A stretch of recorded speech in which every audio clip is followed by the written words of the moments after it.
I'm Teisha Bader with the JBS News Update for Tuesday, October the 7th, 2014.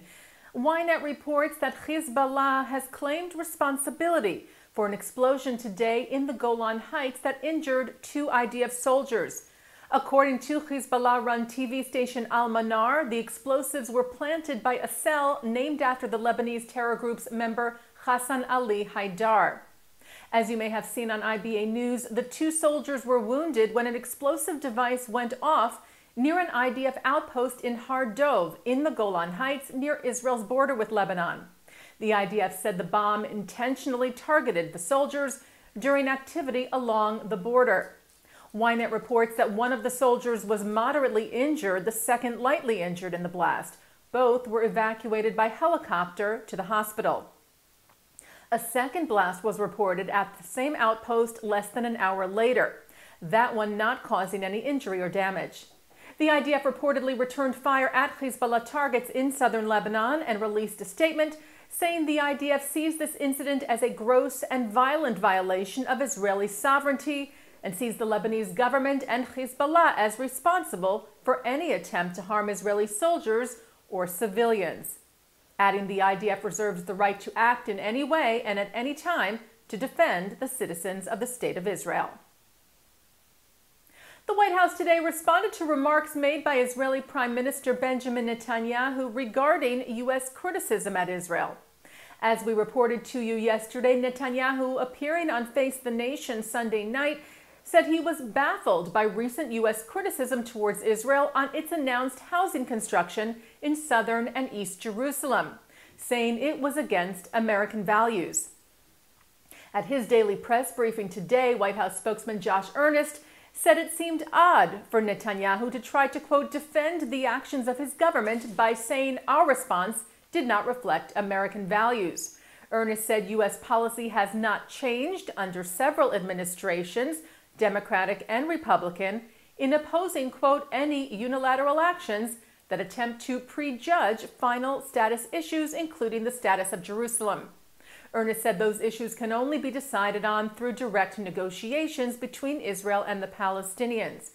In referring to the American values reference again, Earnest said, it's American values that lend this country's unwavering support to Israel. It's American values that have led us to fight for and secure funding to strengthen Israel's security in tangible ways. A Jewish fraternity house at Emory University in Atlanta was the target this weekend of an anti-Semitic attack. Swastikas spray-painted on the Alpha Epsilon Pi or A-Pi fraternity house were discovered Sunday morning, and campus police were investigating. President of the university, Jim Wagner, said the appearance of the swastika on the school's campus was, quote, an attack against everything for which Emory stands. Jewish organizations expressed their condemnation of the attack and praised Wagner for his clear stance against such attacks. The Anti-Defamation League called the incident despicable and cowardly.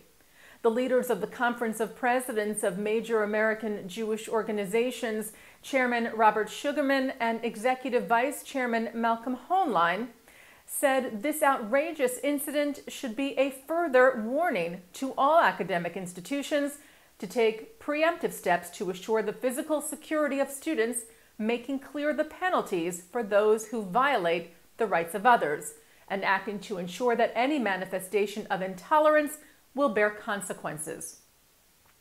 B'nai B'rith International said there is no place for such hateful imagery, especially on a college campus where tolerance and diversity must always be embraced.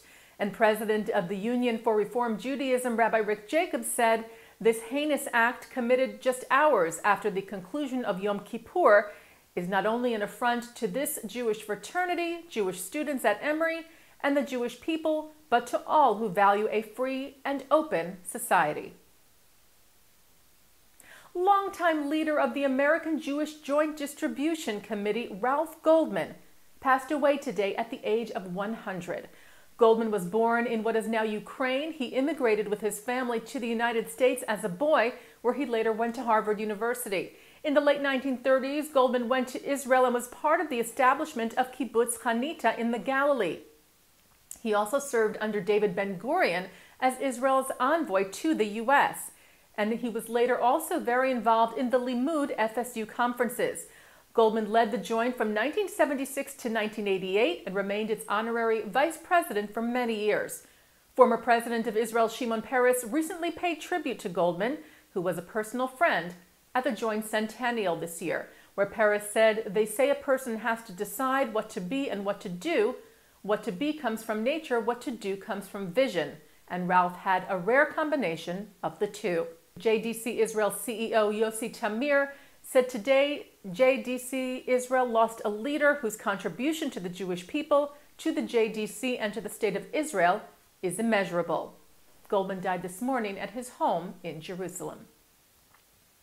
And turning now to our programming for tonight, Tuesday, October the 7th, at 8 o'clock, Rabbi David Wolpe, author of a new book on King David and senior rabbi of Sinai Temple in Los Angeles, speaks with journalist Abigail Pogrebin at the Temple Emmanuel Skirball Center in New York City.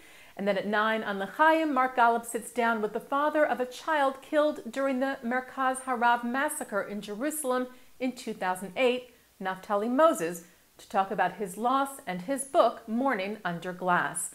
That's tonight on JBS and jbstv.org. And that's the JBS News Update for Tuesday, October the 7th, 2014. I'm Teisha Bader.